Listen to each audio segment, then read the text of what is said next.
Bon les amis, bienvenue sur Bardine. Aujourd'hui on se retrouve à Lyon dans les ateliers BAC pour vous parler un peu de la philosophie de la marque et de leur nouveau-né, le e-Defender. Alors vous êtes dans les ateliers de BAC à Lyon, en France. Nous avons aussi des ateliers à Los Angeles. Et ici, nous avons vraiment tout le design, la conception, la fabrication d'accessoires d'embellissement de motos et de voitures. Et on essaye de mettre en avant le beau, le simplement beau, c'est ce qu'on essaye d'exprimer ici.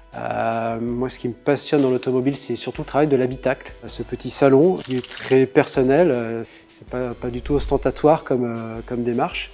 Et également, on va faire un petit tour de leur futur porte-étendard, le Fleuron, un Defender électrique, 100% électrique, qui pourtant n'a pas l'air récent. C'est un véhicule absolument formidable, parce que c'est un véhicule très intemporel et très durable. C'est une attirance naturelle, comme avec l'Austin Mini, parce que c'est quand même le premier projet automobile de l'entreprise. L'Austin Mini, je ne sais pas pourquoi, une voiture qui a quand même plein de défauts, mais qui est très attirante.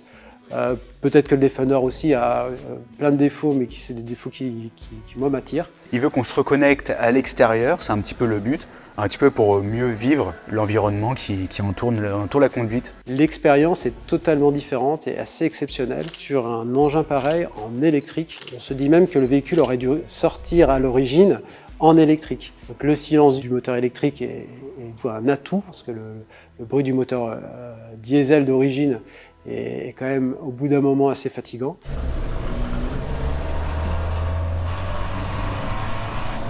Et pareil au niveau de la boîte de vitesse et de l'embrayage, de ne plus avoir cette contrainte mécanique, ça sublime le véhicule. Comme on vous le disait, c'est un e-Defender car il a un moteur électrique pour la convivialité de la conduite et l'importance du trajet. On échange, on discute, on se côtoie parce que c'est quand même un véhicule qui est en fait pas si grand et à l'intérieur on est quand même assez rapprochés les uns des autres. Et du coup ça sublime l'expérience de rouler dans un véhicule pareil en électrique. Et surtout que le Defender tel qu'il est présenté conserve encore beaucoup de pièces d'origine.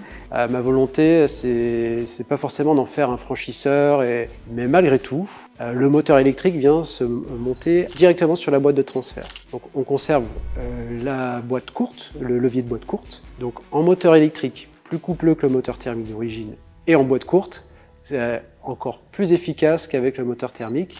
e-Defender est donc présenté pour nous proposer un moment, pour partager ce moment avec les passagers qui deviennent des convives finalement. C'est ça exactement. Ce Defender, il n'est pas là pour faire un simple trajet, il est là pour créer un instant. Shakespeare. Ouais, c'est beau.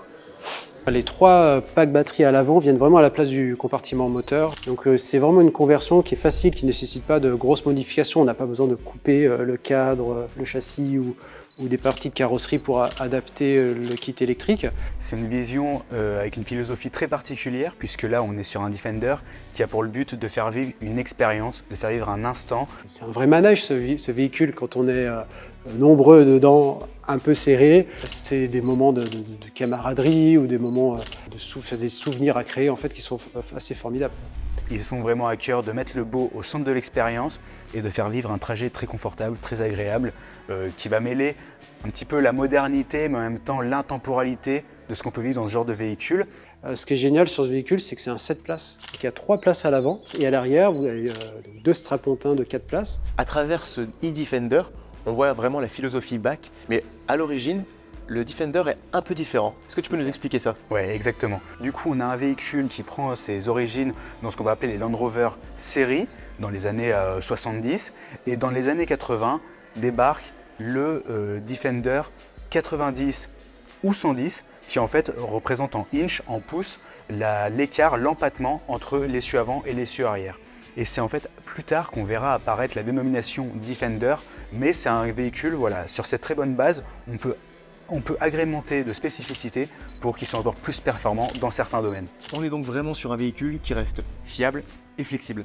Bon les amis, c'est déjà la fin de cette vidéo. Merci de nous avoir regardés. On remercie BAC pour leur accueil et de nous avoir partagé un peu leur philosophie autour de l'automobile. N'hésitez pas à aller les suivre sur leurs réseaux sociaux, ce sera dans la description évidemment. Puis peut-être que lorsque le Fleuron sera sur route, on pourra vous faire un épisode si ça vous intéresse. En tout cas, n'hésitez pas à nous le dire. On like la vidéo, on met un petit commentaire, on partage. Venez nous voir sur Instagram aussi. Puis on se dit à une prochaine fois. À bientôt. Salut. Salut.